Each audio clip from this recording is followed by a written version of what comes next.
சில sugar free sweets, biscuits and sugar free கேண்டீஸில் add பண்ணுற சாக்ரின் பற்றி தெரிஞ்சுக்கலாமா? Saccharin artificial sweetener. அதில் கேலரிஸ் இல்லை.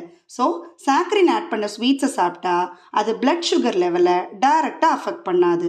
ஆனால் நார்மல் சுகரை விட 200 to 700 டைம்ஸ் அதிக ஸ்வீட்னஸ் இருக்கிற சாக்ரின் ஸ்வீட் கிரேவிங்கை ஏற்படுத்தும். ஸோ எவ்வளோ சாப்பிட்டாலும் திகட்டாது, திரும்ப திரும்ப சாப்பிட்டே இருக்கணும்னு தோணும். ஏர்லி பீரியட்ஸில் அதிக அளவு சாக்ரீனை ரேட்ஸுக்கு ஃபீட் பண்ணி டெஸ்ட் பண்ண போது தான் தெரிஞ்சுது ஹை டோஸ் ஆஃப் சாக்ரின் ரேட்ஸுக்கு பிளேடர் கேன்சரை டெவலப் பண்ணியிருக்குன்னு. அதுக்கப்புறம் சில டெக்கேட்ஸாக நடந்த ரிசர்ச் ஃபைண்டிங்ஸில் advisable daily intake of saccharin human கன்சப்ஷனுக்கு சேஃப்னு சொல்லிட்டாங்க. ஆனால் பெட்ஸுக்கு, அதுவும் டாக்ஸுக்கு மிக குறைஞ்சளவு சாக்ரின் கூட பாய்சனஸ். அதே மாதிரி சுகர் சப்ஸ்டியூட்டாக யூஸ் பண்ணுற ஜைலிட்டால் நமக்கு சேஃப், பட் டாக்ஸுக்கு டேஞ்சரஸ்.